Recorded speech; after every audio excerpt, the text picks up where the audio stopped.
Yo, what is good, YouTube? Welcome back to another JC2K video. In today's video, we're going to be going over these brand new Emerald and Sapphire Cookin and Fast Break cards, talking about which ones are worth picking up, which ones you should probably stay away from here in NBA 2K24 MyTEAM. Before we hop into the video, if you haven't already, make sure you hit that subscribe button. Help me push towards the 14,000 subscriber mark on the channel. We have officially hit 13K. Appreciate all the support on the channel. We've gained over 500 subscribers since the game came out in just a couple of weeks, so really do appreciate all of y'all supporting already. On the grind to 14K. Would love to hit like 20K plus this year, honestly, so just definitely gonna be grinding out tons and tons of content. Would really appreciate it if y'all do subscribe if you haven't already. But without further ado, let's hop right into it. Starting off with Bingo Smith, who is the fast break player for today. Will be free. I'm not entirely sure how we get him yet, but we'll find out later today, and I'll make a video on how to get all of these cards later on today. But 6'5", 6'8" wingspan, 78 speed and excel, 76 shot three.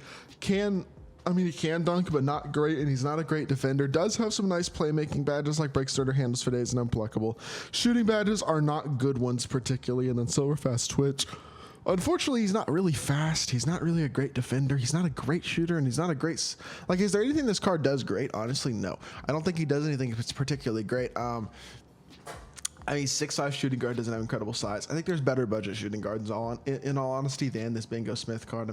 Overall, nothing about this card looks particularly impressive. I don't see any specific SIGs or animations or stats or badges that make me go, this card's going to be great. There's nothing on this card that really comes off the bounce. I don't know even how to say it, but nothing that jumps off the page of you that says Bingo Smith is going to be a good card, to be completely honest. I think he'll be not horrific, but not great either at the shooting guard position.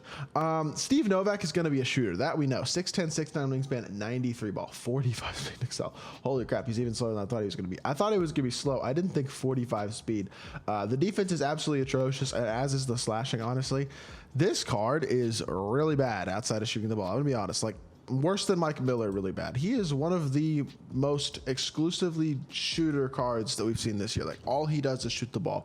This Rodney Magruder base better be the best release in the game, because otherwise this card is just going to be such a liability that you can't put him on the court despite him being able to shoot the ball at the level that he is. We'll still probably do gameplay with Steve Novak to see how good of a shooter he is, but 45 speed, that's probably a no-go. I'm going to be honest.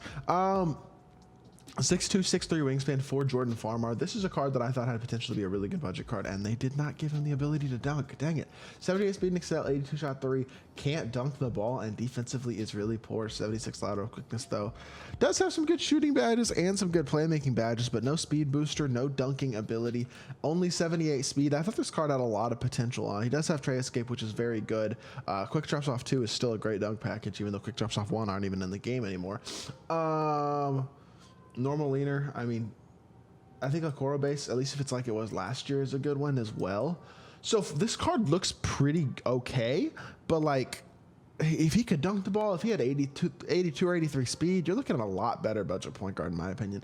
I actually thought this card had potential where he was going to be maybe a 70 driving dunk, 65 driving dunk, still able to shoot and have slightly better speed, which I would have preferred, honestly. But this card, unfortunately, is still not a good enough defender to justify putting on the court while not being as fast and not being able to dunk the ball. So not nearly as good as I was hoping. Again, these budget cards are disappointing me more than I was expecting, honestly. Yesterday's cards were pretty good. Today's are not looking as hot. Although this Marcus Camby card looks okay. 6'11", 7'2" wingspan, 63 shot three, 75 driving dunk, 90 interior, 85 standing dunk, 87 blocks, 75 lateral quickness is even. Gold anchor, brick wall, chase down, pogo stick, post lockdown, rebound chaser, and workhorse. That's really nice. Some gold interior badges in the offensive end. Even a 63 three ball, so he's going to be able to hit a wide open three.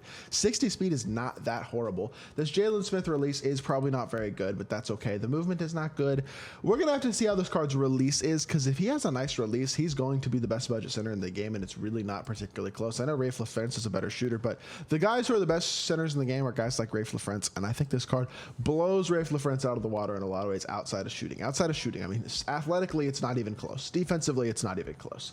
Dunking-wise, it's really not even close. LaFrance does have an upgrade as a shooter and as an interior player in the post, but outside of that, Marcus Camby is the better overall card in most every other area, although I guess some passing stuff definitely favors Rafe as well.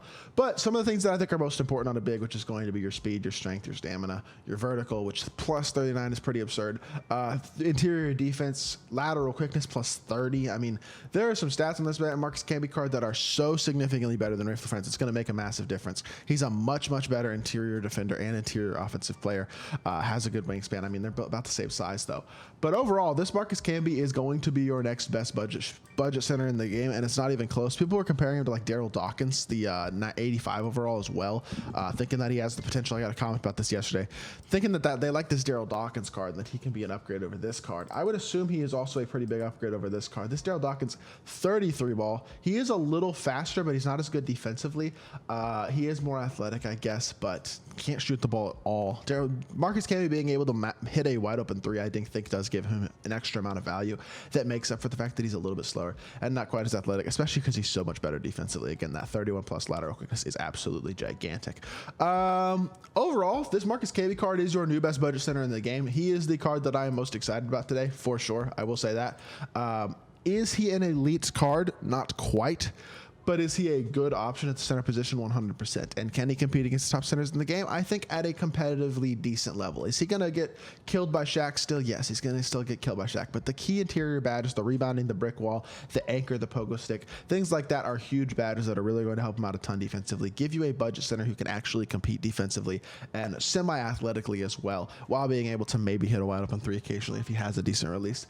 Definitely the card that is most intriguing to me today is this Marcus Camby card. Overall, today's drop is not an insane one, but that's okay. Tomorrow we'll see a Ruby card. We'll probably see, I would say, a Sapphire fast break player. We're probably also going to see tomorrow, we're getting what? A Ruby, a Sapphire, and an Emerald, I believe is how it's going to be. And then I think the day after that is Ruby, Sapphire. And then I think the day after that is Amethyst, Ruby, I think, for Steph Curry. But I'm not 100% sure how that's going to work. This fast break player will probably be it, because it was a gold yesterday, it'll be an Emerald today, it'll be a Sapphire tomorrow, and then Thursday and Friday will be either a Sapphire or a Ruby. I don't expect Friday to be another Amethyst fast break player, and for Thursday to be a Ruby.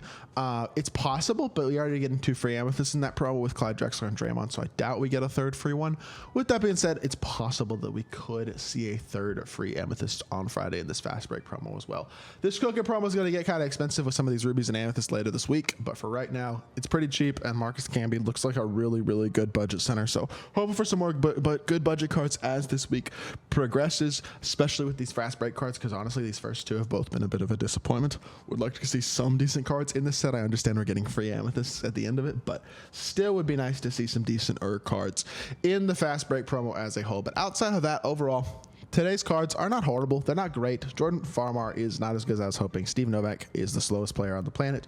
But Marcus Camby is pretty good and definitely is the card that I am most intrigued about today for sure. So that is going to do it for this video. Hopefully it gave you a great breakdown of the cards that are coming out today. And if you did enjoy the video, make sure you hit that like button and subscribe.